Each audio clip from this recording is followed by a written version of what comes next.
आज बदलते परिवेश में भारतवर्ष में अपस्किलिंग की बहुत ज़्यादा आवश्यकता महसूस की जा रही है। और मैं तो ऐसा मानता हूँ भारतवर्ष में ही नहीं किंतु संपूर्ण विश्व में आज अपस्किलिंग की बहुत ज़्यादा आवश्यकता है। उसके दो बड़े कारण हैं। नंबर वन, एक तो कॉम्पिटिटिवनेस बहुत ज़्यादा बढ़ गई है। अब पूरा संसार, whole world has become a one small village. Second thing, the technology is changing very fast. आज टेक्नोलॉजी किसी भी फील्ड में, वो चाहे मैन्युफैक्चरिंग में हो, सर्विस सेक्टर में हो, बैंकिंग में हो, आईटी में हो या किसी और सेक्टर में हो, हर जगह टेक्नोलॉजी बहुत तेजी से बदल रही है। और उस टेक्नोलॉजी को अपग्रेड करने के लिए हमें अपनी स्किल को अपग्रेड करना आवश्यक है। दूसरी जो मैंने नंबर एक पे बात की थी कि कॉम्पिटिटिव है, एम्प्लॉयर को भी कॉम्पिटिटिव होना है और एम्प्लॉय को भी कॉम्पिटिटिव होना है। इसीलिए आज हर साल जितनी फास्ट टेक्नोलॉजी चेंज हो रही है, उतना ही हमारे इंजीनियरिंग कॉलेजेस को, एमबीएस को या अदर एकेडमिक इंस्टीट्यूशंस को अपडेट होना पड़ेगा, जो नहीं हो पा रहे हैं। इसीलिए यह जिम्मेवारी या तो एम्प्लॉय को उठानी पड़ेगी या एम्प्लॉयर को उठानी पड़ेगी। और जहां दोनों मिलकर उठाते हैं वहां प्रोडक्टिविटी और क्वालिटी दोनों बहुत हाई हो जाती हैं। इसीलिए वो ऑर्गेनाइजेशन सस्टेन करने के लिए सबसे आगे खड़ी हो जाती है। आइए इसी विषय में समझते हैं कि अपस्किलिंग की आवश्यकता भारत में क्यों महसूस हुई। आज बदलते हुए इसी परिवेश में इन 5 सेक्टर्स के लिए भारत सरकार ने 2024 में अपना फोकस रखा है। Number 1 IT, number 2 banking, number 3 manufacturing में चाहे वो केमिकल हो, फाइबर हो, स्टील हो, सीमेंट हो, गारमेंट्स हो, मेडिसिन हो, ड्रग एंड कॉस्मेटिक्स हो या और कोई एरिया हो। और नंबर 4 है एजुकेशन एंड ट्रेनिंग, और नंबर 5 पर है हेल्थ केयर एंड फार्मा। तो इन सब चीज़ों में बहुत तेजी से हमें अपस्किलिंग की आवश्यकता है। तब हम भारत जैसे बड़ी पॉपुलेशन के राष्ट्र को हम कॉम्पिटिटिव और टेक्नोलॉजी के साथ मैच करता हुआ एक उन्नत राष्ट्र बना पाएंगे।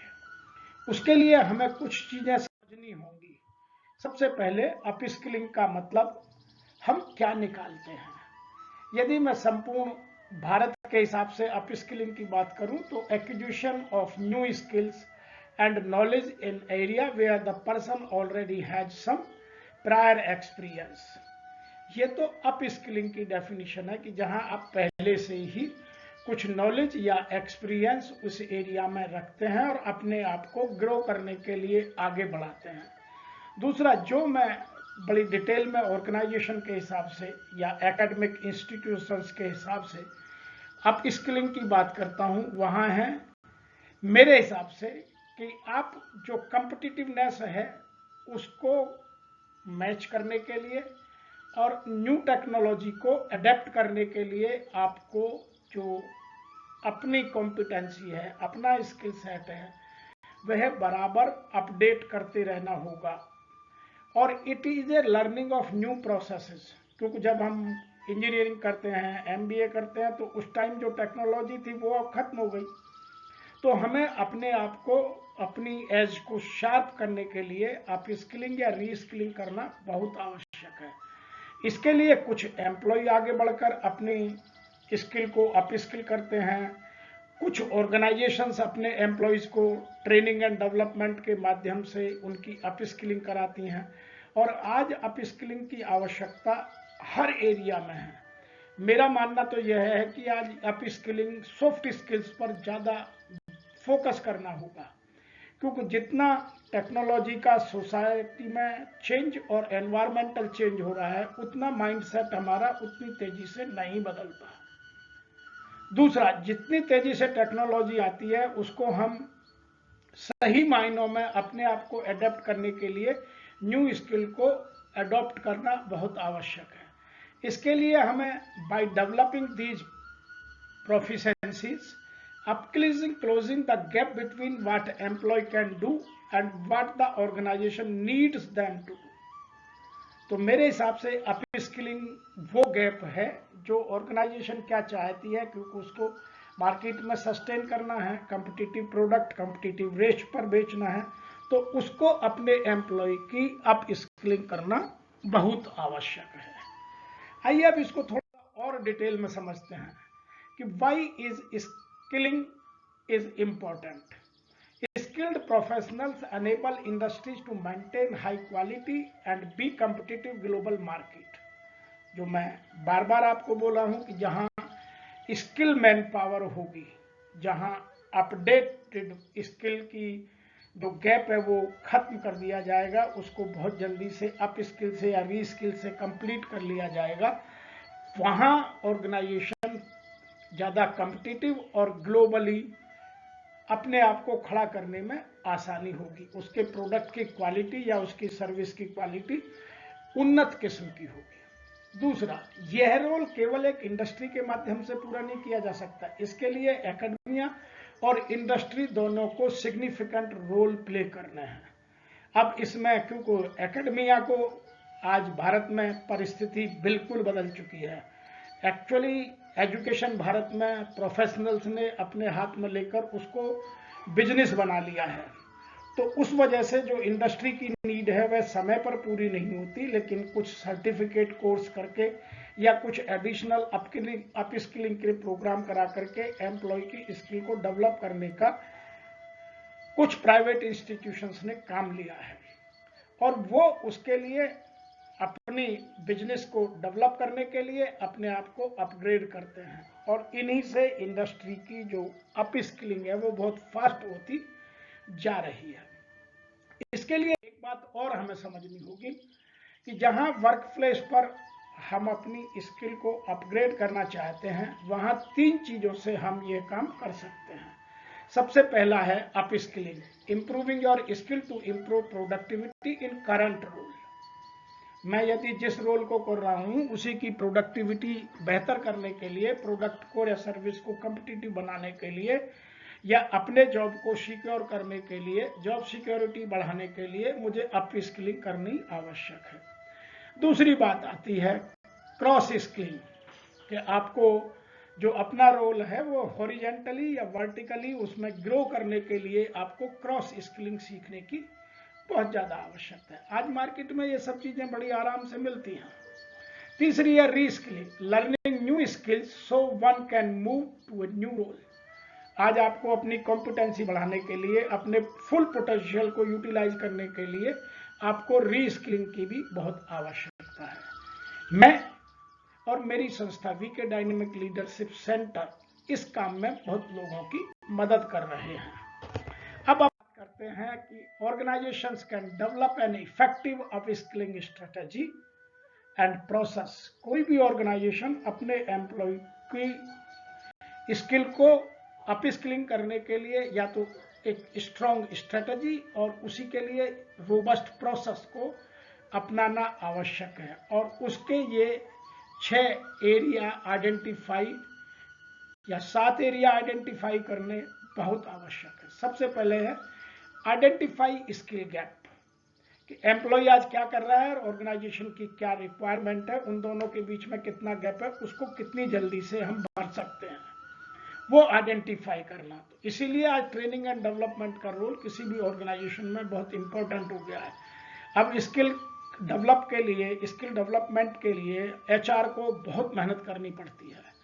दूसरा है align with the business goals. मेरी जितनी भी स्किलिंग है वो जो ऑर्गेनाइजेशन का गोल है, जो हर साल गोल सेटिंग एक्सरसाइज हम करते हैं या हर साल अपने KRAs फिक्स करते हैं, उनमें मुझे को किस तरह की स्किल चाहिए, मेरी कॉम्पिटेंसी किन एरियाज में लो हो गई है, या मेरी ऑर्गेनाइजेशन ने कहाँ अपने आप को टेक्नोलॉजी में अपग्रेड किया है, उसको मैं अपग्रेड करने के लिए मुझे कौन कौन से कोर्सेज या शॉर्ट कोर्सेज करने होंगे, वो सब इसको आइडेंटिफाई करने की प्रोसेस में शामिल किया जाना आवश्यक है। Number 3, create a competency framework.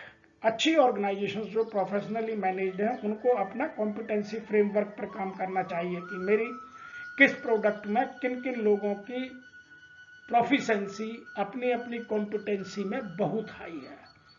अब पहले की तरह काम नहीं चलता है, आज आपके मैन पावर की या वर्क फोर्स की यदि प्रोफिशिएंसी या लेवल ऑफ कॉम्पिटेंसी बहुत हाई नहीं है तो you can not compete with your competitor. Number 4 पर आता है टेलर ट्रेनिंग प्रोग्राम्स। आपको बहुत सारे ऐसे प्रोग्राम जो आपकी स्किल गैप में आइडेंटिफाई होते हैं।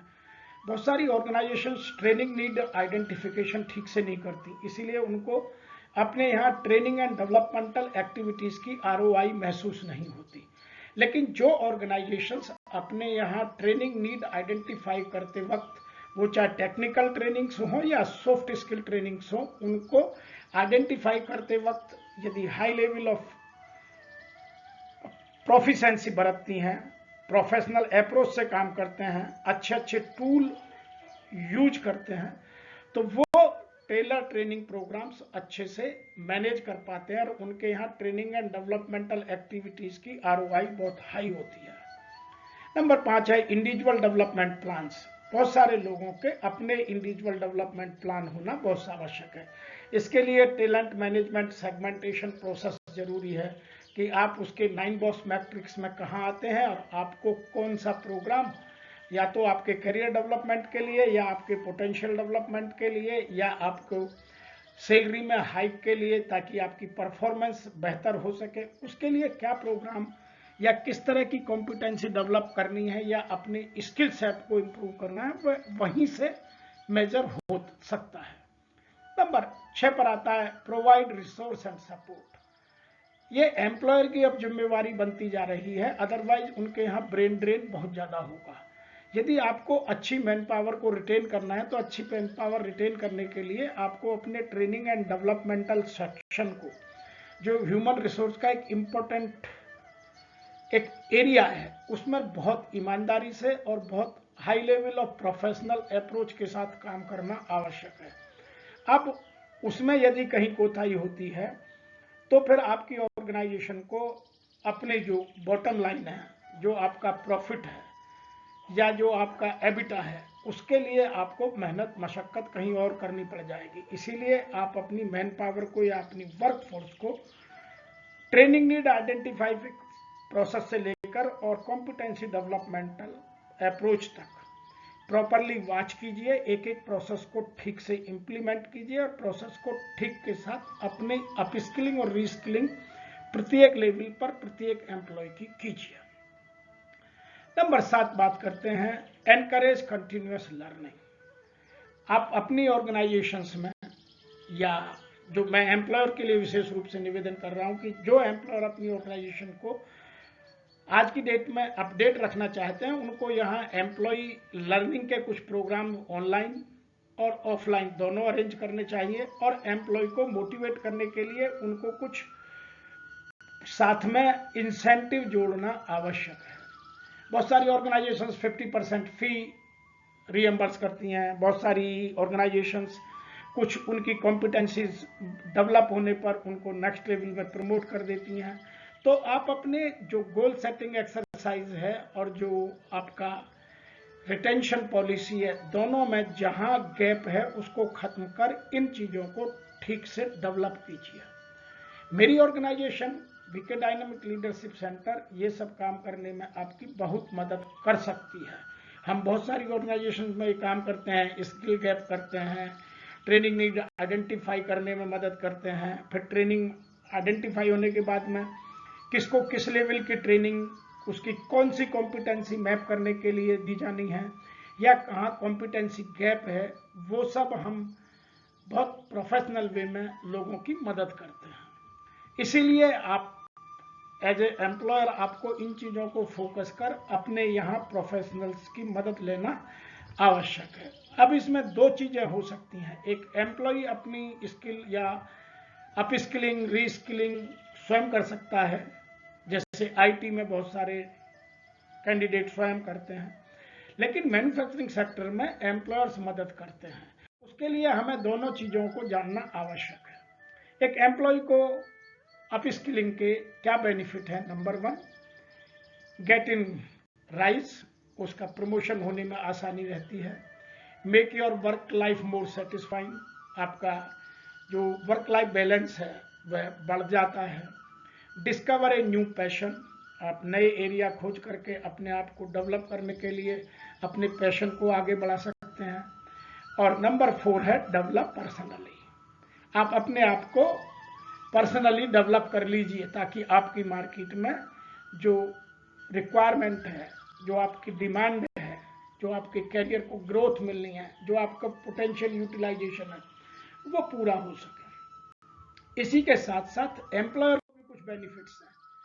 यदि एम्प्लॉयर अपने यहाँ ट्रेनिंग एंड डेवलपमेंटल एक्टिविटीज़ के माध्यम से अपने एम्प्लॉय की अपस्किलिंग करता है तो उसको सबसे पहले उसके यहाँ इम्प्रूव प्रोडक्टिविटी, तो जैसे ही वो अपस्किलिंग करेगा तो उसकी वेस्टेजेस कम हो जाएंगी, कॉस्ट कम होगी, कॉस्ट इफेक्टिवनेस बढ़ेगी, पांचों रिसोर्सेज की, चाहे वो मैन है, मटेरियल है, मेथड है, मशीन है या मनी है, सबकी प्रोडक्टिविटी बढ़ जाएगी। दूसरा, एम्प्लॉय एंगेजमेंट रेशो बहुत हाई होगा, तो जो बार बार एम्प्लॉय एंगेजमेंट के इशू ऑर्गेनाइजेशन में आते हैं उसके लिए अपस्किलिंग एक बहुत बड़ा टूल है। नंबर 3 बात करेंगे इंक्रीज रिटेंशन, जब आपके यहाँ स्किलिंग देने में आप मदद करेंगे, एम्प्लॉय को कोऑपरेट करेंगे, एम्प्लॉय को सपोर्ट करेंगे तो आपके यहाँ एम्प्लॉय रिटेंशन बेहतर होगा, आपकी एम्प्लॉयर ब्रांडिंग एम्प्लॉयमेंट मार्केट में बेहतर होगी और आपको अच्छे एम्प्लॉय मिलने में आसानी होगी। नंबर 4 पर आता है एनहांस लॉयल्टी, जब आप अपने एम्प्लॉय की उसकी प्रोफेशनल डेवलपमेंट या प्रोफेशनल ग्रोथ के लिए अपस्किलिंग में मदद करते हैं, उसके पोटेंशियल को अनलेस करते हैं तो आपके यहाँ लॉयल्टी स्वयं बढ़ जाएगी। नंबर 5 है लोअर एट्रिशन रेट, जहाँ एम्प्लॉय एंगेजमेंट हाई होगा, प्रोडक्टिविटी हाई होगी, प्रॉफिट शेयरिंग हाई होगा, एम्प्लॉय की सैलरी लिविंग वेज के हिसाब से मैच करेंगी तो आपकी एट्रिशन रेट ऑटोमेटिकली कम हो जाएगा, क्योंकि एम्प्लॉय को ये सब चाहिए। तो अच्छे एम्प्लॉयर्स अपने यहाँ इन सब को पूरा करने के लिए अपस्किलिंग पर या रीस्किलिंग पर आज ट्रेनिंग एंड डेवलपमेंटल एक्टिविटीज के माध्यम से बहुत काम कर रहे हैं। नेक्स्ट बात करते हैं हम, आज जो भारत में डंका बज गया है कि जब तक हम अपनी अपस्किलिंग नहीं करेंगे अपने एम्प्लॉय को आगे प्रमोट नहीं करेंगे, तो आज आईटी सेक्टर में बहुत ज़्यादा अपस्किलिंग की आवश्यकता पड़ गई है और वहाँ आप लोग आर्टिफिशियल इंटेलिजेंट को बात नहीं कर रहे हैं, वो जेन एआई की बात करने लगे हैं। ये एक नया सब्जेक्ट है, इन दोनों में एआई में और जेन एआई में बहुत थोड़ा अंतर है, लेकिन उसको समझने के लिए आपको समझना पड़ेगा कि कुछ ऑर्गेनाइजेशंस ने इस पर काम इतनी तेजी से किया है कि आज भारत में इसकी क्रांति सी लगती है। जैसे टीसीएस ने मैंडेट कर दिया है कि वह ट्रेनिंग एंड डेवलपमेंट के हिसाब माध्यम से अपने सभी वर्कफोर्स को, कंप्लीट वर्कफोर्स को जेन एआई की ट्रेनिंग इस साल में कंप्लीट कर लेगा। दूसरा, it's manufacturing business units priorities gen AI awareness, जो अच्छे प्रोफेशनली मैनेज्ड ऑर्गेनाइजेशंस हैं वो मैन्युफैक्चरिंग में है, चाहे वो मैन्युफैक्चरिंग के किसी भी सेक्टर में, आयरन एंड स्टील में है, कॉस्मेटिक्स में है, केमिकल्स में है, ड्रग एंड फार्मास्यूटिकल्स में है, टेक्सटाइल में है, तो वो सब अपने यहाँ जो जेन एआई की अवेयरनेस बढ़ाएंगे ताकि उनकी जो प्रेजेंटेशन की टेक्निक्स है, उनका जो एम्प्लॉय के साथ कम्युनिकेशन है वो बेहतर हो जाए। तीसरा, TCS has achieved AWS gen AI competency, उन्होंने ऑलरेडी अचीव कर लिया है टाटा कंसल्टेंसी सर्विसेज में। इन्फोसिस ने अपने एम्प्लॉयज को फाइनेस्ट वे में ये कोर्स करने का, जेन एआई कोर्स करने के लिए सबको एडवाइज किया है, वो सबको सपोर्ट कर रहे हैं। नेक्स्ट, हैप्पीएस्ट माइंड्स एक ऑर्गेनाइजेशन है, उन्होंने इस साल एम किया है कि वह अपने प्रत्येक एम्प्लॉय को जेन एआई सर्टिफाइड कोर्स अवश्य कराएंगे। नेक्स्ट है Sonata software target 50% gen AI skill staff by this year, तो उन्होंने भी कोशिश की है कि वो इस साल के एंड तक अपने 50% स्टाफ को इसमें कवर कर लेंगे। इसीलिए ये सब चीजें आज बहुत आवश्यक हो गई हैं। अब मैं यह बताना चाहता हूं कि जेन एआई करती क्या है। जेनरेटिव एआई, आर्टिफिशियल इंटेलिजेंट, जो डेटा है उसको बहुत तेजी से एनालाइज करती है, उसको आपके हिसाब से रिपोर्ट जनरेट करने में मदद करती है, आपको वैरायटी इनपुट्स प्रोवाइड करती है, और जो input and input output to those models can include, वो टेक्स्ट में दिया जा सकता है, पिक्चर्स में दिया जा सकता है, इमेज में दिया जा सकता है, साउंड में दिया जा सकता है, एनिमेशन में दिया जा सकता है, 3D मॉडल्स में दिया जाता है, और बहुत सारे डेटा प्रेजेंटेशन के तरीके उनमें दिया जा सकता है। तो आज जेन एआई, जेनरेटिव आर्टिफिशियल इंटेलिजेंस का जमाना बहुत तेजी से बढ़ गया है। मैं आशा करता हूं कि आप लोगों को यह सब चीजें जानकर, समझकर अपने यहाँ अपस्किलिंग का या रीस्किलिंग का फोकस अपने ऑर्गेनाइजेशंस के गोल सेटिंग एक्सरसाइज के साथ इन्वॉल्व करना चाहिए, क्योंकि अभी हम अप्रैल में इसकी बात कर रहे हैं। अप्रैल में सभी जगह या तो गोल सेटिंग चल रही होगी या चलेगी, सबको अपने अपने गोल सेट करने होते हैं। और गोल सेट एक्सरसाइज में जो आपका HR डिपार्टमेंट है उस पर यह फोकस डालिए, उसको इसकी जिम्मेवारी दीजिए कि आपका KRA इस साल ट्रेनिंग एंड डेवलपमेंटल एक्टिविटीज में इन चीज़ों को इंक्लूड कर इतनी प्रोफिशिएंसी या इतना स्किल सेट एम्प्लॉय के प्रत्येक लेवल का बढ़ाना है, ताकि ऑर्गेनाइजेशन कॉम्पिटिटिव बन सके और हमारे रिटेंशन के प्रोग्राम और बेहतर हो सके। और एम्प्लॉय को इसलिए करना जरूरी है कि एम्प्लॉय को यदि जॉब में बने रहना है तो उसको अपनी स्किल अपग्रेड करनी ही होगी, क्योंकि अब हर साल नए वर्जन के बच्चे जब पढ़कर इंजीनियरिंग कॉलेज से या MBA से या और जिस भी एरिया में है, अब तो लॉ में भी देखिए, मेडिकल में देखिए या और किसी एरिया में देखिए, हर जगह AI का यूज और जेनरेटिव AI का यूज इतनी तेजी से बढ़ रहा है कि उसके बगैर हम अपने बिजनेस को कॉम्पिटिटिव नहीं बना सकते, अपने जॉब को कॉम्पिटिटिव नहीं बना सकते। इसीलिए एम्प्लॉय को भी और एम्प्लॉयर को भी, दोनों को इस पर ध्यान देना होगा, तभी हम उन्नत राष्ट्र का निर्माण करने में मदद कर पाएंगे। आज इतना ही। आपको यदि यह अच्छा लगता है तो आप हमें लिखिए और इस चैनल को सब्सक्राइब कीजिए, अपने मित्रों तक पहुंचाइए। इसी के साथ जय हिंद।